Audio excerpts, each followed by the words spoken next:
Hey you guys, Cassandra McClure here with the Clean Beauty Podcast, and I'm super excited to have Dean from Raw Egyptian here today.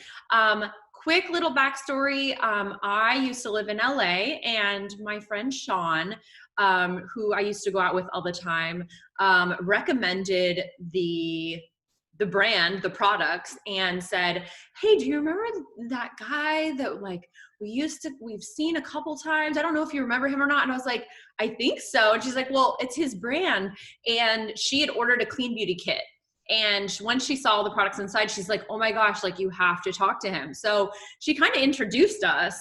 And I don't know if you remember me, but it was definitely a long time ago. So Yes, it was. I do. so random. So tell us a little bit about you and your background, just like as a person. So I grew up in Texas. I've always been a huge fan of anything natural, anything kind of like coming from nature. It's kind of cliche to say, and it's a part of a lot of brand founders' stories, but I used to steal roses and other flowers from my neighbors' gardens and grind them up into potions in my backyard. And hi, Miss Sue. Thank you so much for your roses. But I've always been fascinated with anything coming from nature. So as I got older, that continued. I lived in Japan for about 3 years. I taught kindergarten there, and they're super, super into skincare. Very into nature. They're very kind of like, they appreciate the natural world, I think, in a way that, we do here as well, but like, it's very profound there. So I got more interested in skincare there. And then when I moved back here, my skin was so freaking dry in LA that all of the products that I was purchasing weren't working. So I started to oil cleanse. So I started to create my own products. And then I was going to, my plan was to go to law school. So I was studying for the LSATs. And I just decided to Google how to make soap randomly. And I started to make soap, and then I started to give it to friends, and they started to like it, and then they wanted to buy it. And I was like, I'm not going to law school, I'm creating a soap company. So that was my first company in the skincare realm. That was back in like early 2011. So I've been immersed in the skincare game for about a decade. I just got bit by the bug. I would spend all of my extra money on, oils and ingredients, supplies, like everything. My apartment looked like a factory. It was absolutely crazy. I had this like little studio apartment in Hollywood for 4 years. And like, I had a bed, a computer, and then just racks along the wall. And it was all like soap making, skincare, all that kind of stuff. So that's how I kind of got started with it. And it's just really cool to see. I found it very fulfilling to see the way that something that I create with my hands can make people feel better about themselves. Like that to me was really, really rewarding. It also is great not to have to pay for skincare products because I make them, but the effect that, like, the value that other people find in something that you create with your hands, I think is one of the most rewarding things that can happen, like, to you. Like, I think that's why being creative I think it's very important. So, and so, yeah, so long story short, I mean, do you want the whole story? Well, did the name evolve, or was it always Raw Egyptian? Oh, no, my original soap company was called Bar, B-A-R. And it was kind of at the very beginning of the natural soap, like made body product kind of boom. And I approached it from a different angle. I created all of my products. They were like solid colors. They were really blocky. They were very like kind of striking, minimalist, very pretty. There wasn't really anything out on the market like that at the time. So that actually became very popular very quickly. And I got picked up by a publicist, and I got, picked up by some publications. And then I was right at the point where I needed to scale up, but because I hadn't had a business before, I didn't know how to do that. And so if anyone out there listening to this has made soap before, how incredibly time intensive it is. It's not just like mixing a product and then you can sell it. You have to like create it. It's a chemical process that has to happen. You got to let it sit for 4 weeks, but you got to like stamp it at the right time, and you got to cut it. So like anyone out there who's a successful soap maker, like power to you, because it is not easy. So long story short, when I was at the point where I needed to scale up, like I had a celebrity esthetician, quote unquote, approach me and be like, hey, do you want to sell a soap for $10? Do you want to like work with me and sell a product for, more than that?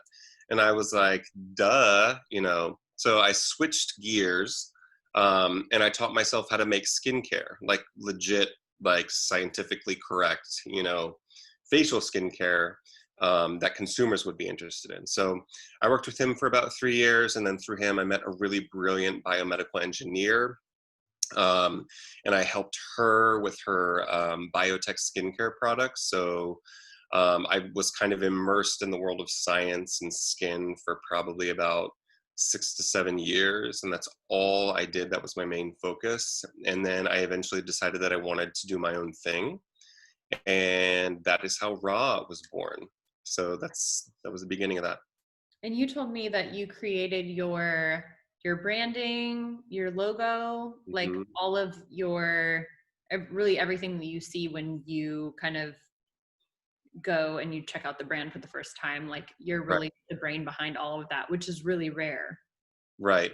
Well, because I'm balling on a budget, uh, because I've always been sort of like, like I was working, like at one time I was like juggling 3 jobs, like just working 60 hours a week, just putting all of my extra money into this. I decided this was my dream, if I'm not going to be a lawyer, like, I'm going to commit to something, I need to freaking do it. So, so I busted my butt to kind of create this. And, uh, when I was doing that, I decided that the most practical way to do it was to learn how to, create logos and all that other stuff. And I have a designer I work with and everything, but everything you see is me. So I create my website, I did my logo, like branding. I have some really talented, wonderful friends that I bounce ideas off of. So it's not me. Absolutely, it's not 100% me.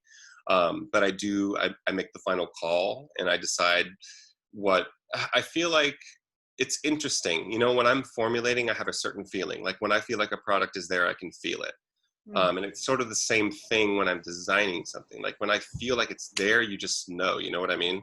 Mm-hmm. Like it's kind of like you've had that feeling. So I sort of just always go with what I feel is the right path. And so far it's worked, fingers crossed. That's awesome. So Raw launched when? At the end of 2018. Okay. And it's based and made in LA? In West Hollywood, I do everything by hand. Very So. cool. So let's talk a little bit about the formulation and what makes your product so different than everything else out there.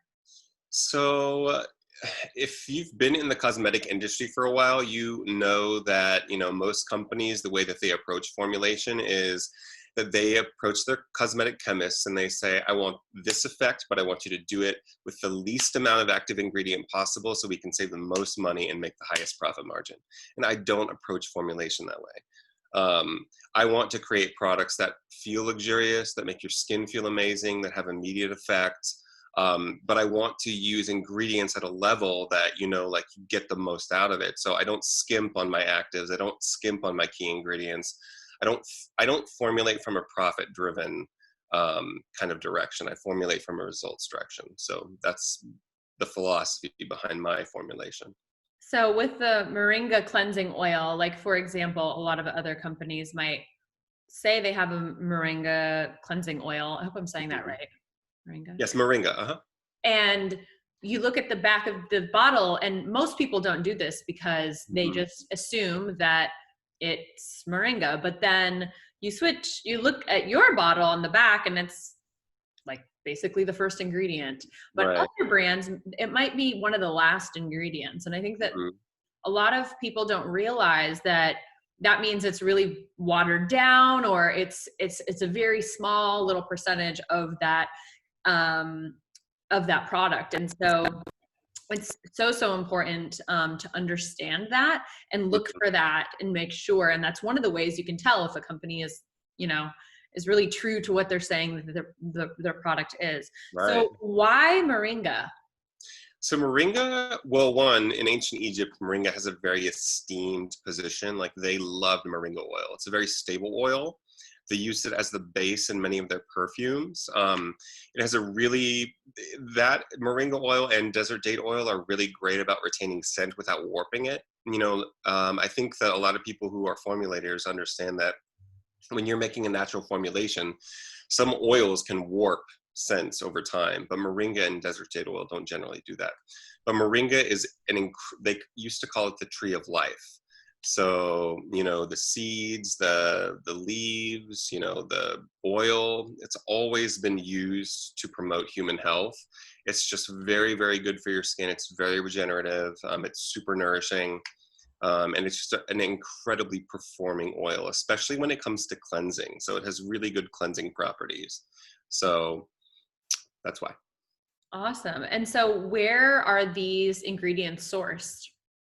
So the moringa comes from a collective of about 2,500 farmers in Ghana. And that's all they do is they create moringa products. And it's native farmers. It's not like, it's not like a bunch of white guys there like farming and saying that it's native. Like it is legit, like farmers from Ghana. So I source it from there. I use first press moringa oil, which first press is like the most nutrient dense oil you get out of the nut. It's the first time you press it. It is not hot processed, it's cold processed. So literally it would be like if you were just squeezing a nut onto your face, Wow. which is why it works so well.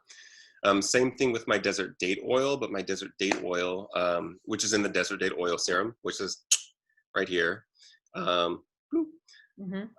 comes from a collective of women in Uganda, and they harvest the desert dates wild. So the trees grow wild.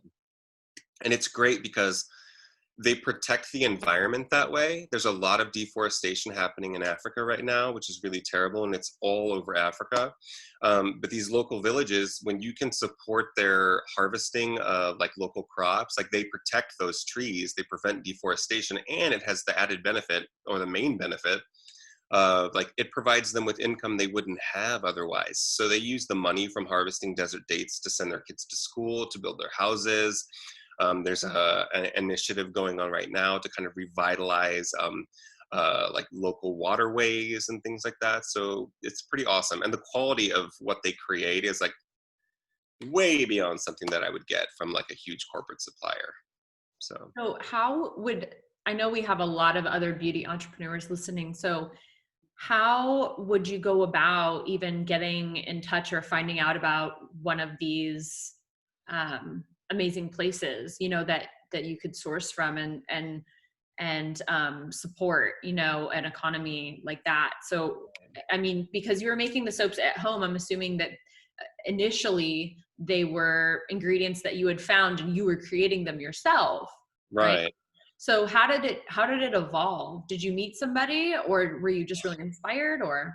Well, I mean, over the last 10 years, I think it's become a little more obvious that we really need to become better stewards of our planet. And that is very important to me personally. And so I decided when I started this new company that I wanted to create a skincare line that used ingredients that, one, didn't deplete the environment, two, helped the people at the other end of the supply chain. So like I don't want to get all of my ingredients from huge corporations. There's like some ingredients that you can't avoid that, unfortunately, but the main ingredients that I use, I want to go to the source directly. And it's really good. Like the people that also supply the ingredients, like you just find that are just cool people, you know what I mean? Like I've met so many great people doing this. And it's cool to know that you're contributing to something that's helping somebody, somewhere that's not as fortunate as we are here. You know what I mean? So that's kind of how, but basically through Google, that's how I did it. So just a lot of research it was a lot of like Googling different things, calling people, they would refer me to somebody else, and then I would call them, and yada, yada, yada. I just basically did the work. Yeah. And offline, you kind of mentioned that you're super into history. So, Yes. and that's part of how you decided about what your brand was really going to be, right? Yes, absolutely. I'm obsessed with history. Aside from skincare, it's like the other thing that I really, really love. It's just I'm always listening to like a history podcast or an audiobook or reading something, or, you know, it's just fascinating. The way people used to live back in the day, like, blows my mind, you know? Like, we think as a, you know, like, we're Americans living in 2020, but like, we think we are, you know, we think we're it, you know what I mean? But there have been some crazy things that have happened in the past. And so I'm very interested. I've always loved and been obsessed with ancient Egypt. And I was researching ancient Egyptian skincare. And I found the first ever recorded anti-aging formula in history for skin is called Transforming an Old Man into a Youth. And they call them spells, which is very interesting, like all of their recipes. And so I looked into this spell, and one, I thought it was like the coolest thing I'd ever heard.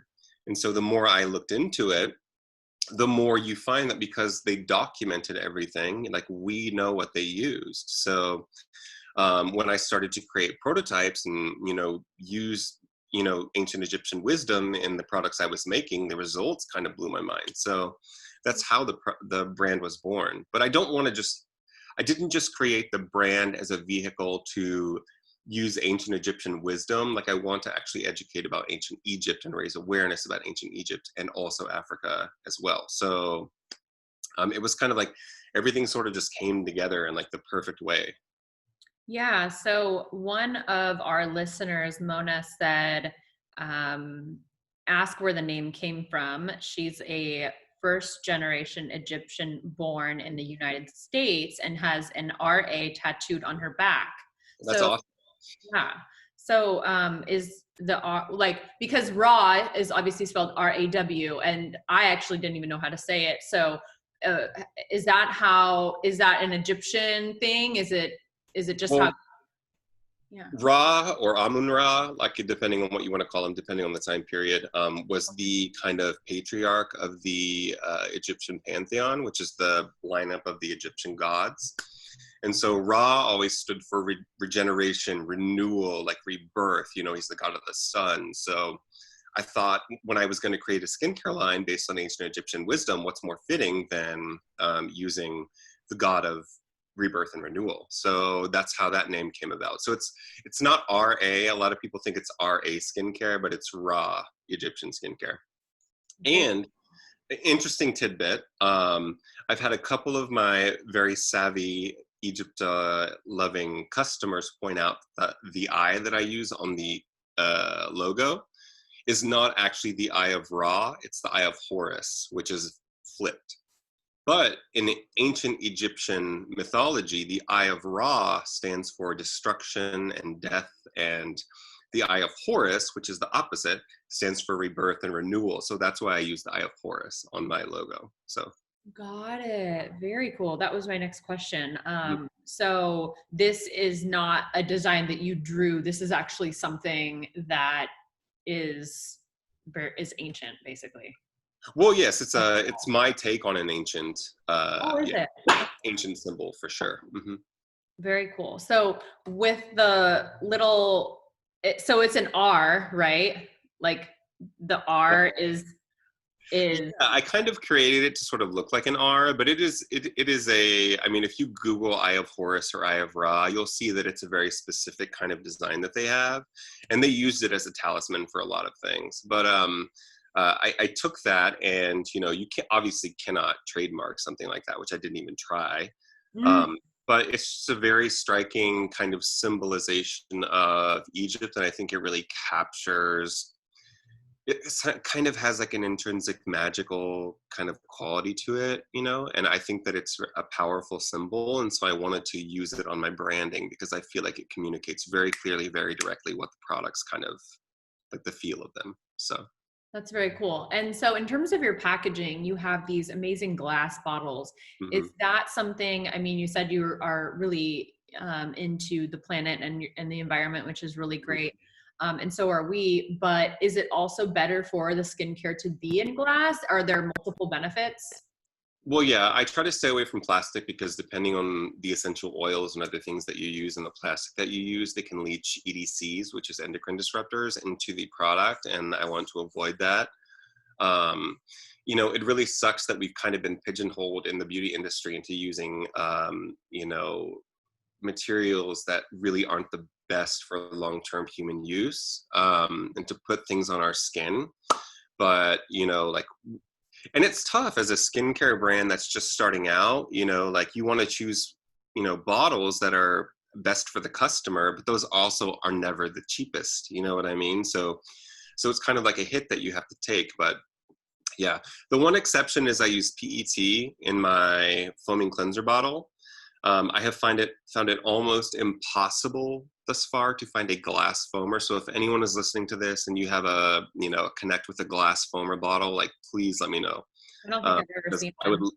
I would love, I know I've never seen one either. Well, actually, the soap that I use with Branch Basics, they do, obviously their Branch Basics does have the plastic. I just took a picture of it this morning to send to a friend. It's called a foaming wash, and they have, and I had just sent that to somebody because they, you know, it's like biodegradable, and they were looking for like a fragrance-free soap. And so with soaps, I feel like, you know, you can go to the store and you can find those, but I don't know. Yeah. So maybe that's something to explore. But it's interesting. I've tried putting other soap in there to see if it'll foam, and it doesn't work the same. It has to be super like watered down, but it's possible. I feel like there's so much innovation happening right now. And so I definitely noticed when I got the products, and then that one was in plastic and the others were in glass. It was like, what's going on here? You know? So it was definitely like one of those kind of moments where it's like, I wonder if it's just because it's a foam or like what that's about. So that's really interesting. It's safe to use. Like, don't get me wrong. Like, I don't use like a super leaching plastic in the bottle, but I want to, moving forward, try to avoid plastics where at all possible, just because I feel like it's better for the environment. And so that's been a little frustrating, but change is a coming. I feel like people like you, people who are pushing for clean beauty, like they're raising awareness of the issues, and, you know, like the industry eventually will catch up. So yes, people are. It's happening. So tell us a little known fact about you or your brand, or both. Little known fact about me, or something that you wish people knew when they tried your products, or like something just that didn't end up coming across when you did like your initial like vision of everything. Or even something that surprises people, like when they meet you, or. Well, I think what surprises people is just me when they meet me. I mean, like I have, you know, I'm like the whitest person ever, and I have a North African beauty brand. So, you know, it's a little bit of a dichotomy that people are shocked by. But I think that, you know, once they learn more about me and what I'm doing and my mission and the way that I do it, you know, like it all really makes sense. I also think, you know, it's just, I don't really meet a lot of male, you know, beauty brand owners that are also formulators that do everything by themselves. People are generally shocked that I mix, I pour, I bottle, I label, I design.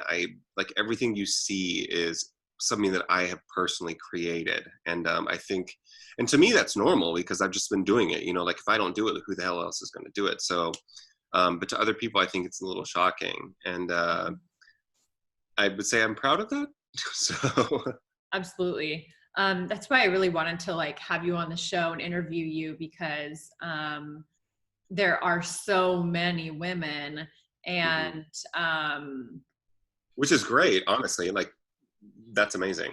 Yeah. But it's always cool. Like I love interviewing the guys that I meet. Yeah, just because they have these really interesting stories and different perspectives. Like a lot of women get in skincare because they want to continue to look and feel young, and I mean we all want that, but let's be real, right? And so, and another interesting thing is your social media. So you have 2 accounts, and one of them is just dedicated to your reviews, which I've never seen before. Correct. Yes. So we have a review account where people can like chime in and like comment on different videos, and it's dedicated to like videos that, you know, customers have posted. And then we have a more traditional Instagram marketing social media account. So yeah. And when I say reviews, I guess for all the like influencers out there that listen to this show and ambassadors, like when we make videos or we make content for a brand, oftentimes that brand, if we're lucky, will like the video, or we don't know if that brand is going to, especially if we don't really have a connection with them. But let's say we bought it at the store, or someone let us try a product and we created that.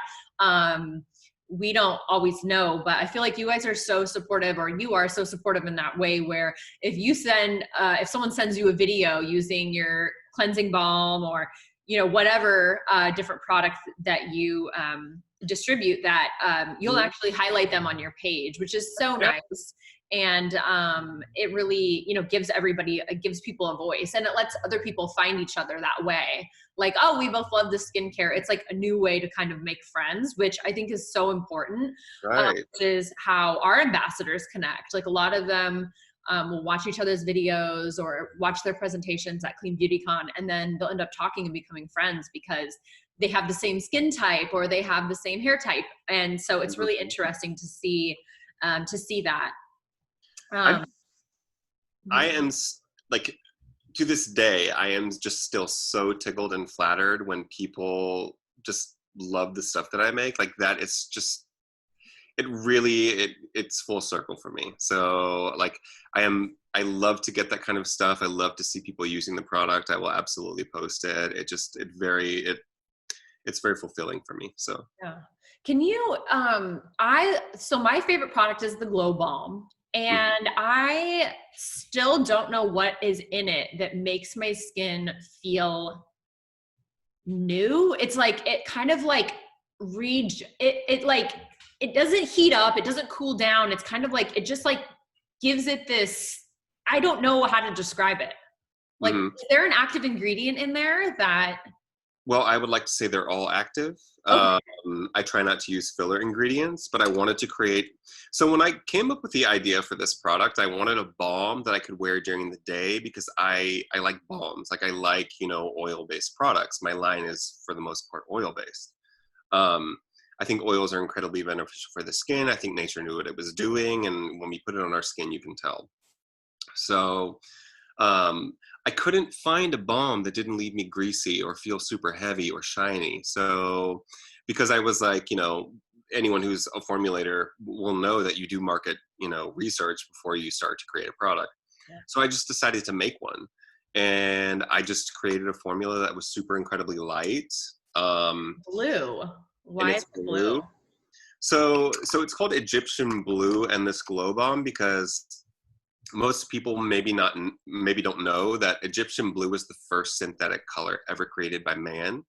And in the ancient world, blue was a very difficult color to create. Like blue was it was a luxurious color. And so they would put it on everything that they wanted to make beautiful. Like anything that you'd want to improve the beauty of, you put Egyptian blue on. So just like that, like anything you put this Egyptian blue on, you make it more beautiful. So I kind of am creating that. I created the color to kind of celebrate, you know, that kind of Egyptian innovation. So I love it. So back to the ingredients. It's shea melodica. Have you heard of that? No. So shea melodica is an East African shea butter, and where most shea butter is super, super dense, it's very hard. It kind of has that sour smell to it. Shea melodica does not. It's softer. It has a really buttery kind of smell to it. It's very nutty. And it performs beautifully on the skin. So I found a really amazing organic supplier of that, and it's also a women's collective. And I basically just created a formula around that, and I don't skimp on it. Like it's a very, very large percent of the formula, and you can tell on your skin. So yeah, absolutely. I mean, I take like a nail full and I'm like, I just want to savor this. And I feel like whenever I find skincare like that, I use it for like those special days or whatever, when I know I'm going to be on camera. Like, I don't want to like waste it. I'm like, oh my gosh, like this is like gold. It's Right. amazing. I love it. Well, is there anything else that you want to leave everyone with, or is there a special way that people can get in touch with you if they want to connect with you? Oh, you can always email me at info@raw-egyptian.com. You can also fill out the contact form on the website. I did create a discount code for your listeners. So if anyone wants to try my product, you can use Clean Beauty at checkout for 30% off. Wow. And if you are not completely happy with the product, I will absolutely refund your money. Like, we offer that guarantee. Like, we want people to try the product. We want to see the difference in their skin. So we just want to get the word out. So give it a try. If you have any questions, you can email me personally. The contact form, that email goes directly to me. And I love to hear from customers. I love to talk to customers. It's one of my favorite things about the business. So. Cool. And if you guys are listening on iTunes or Spotify or wherever you're listening to this podcast, you can find the video over on YouTube, on Facebook, on our website. So if you want to see how the interview went, you can pop over there. And vice versa. If you guys want to listen to the show, you can always listen on any podcast platform. Thank you guys so much for tuning in today. And to find out more, you can go to cleanbeautypodcast.com. See you guys next time.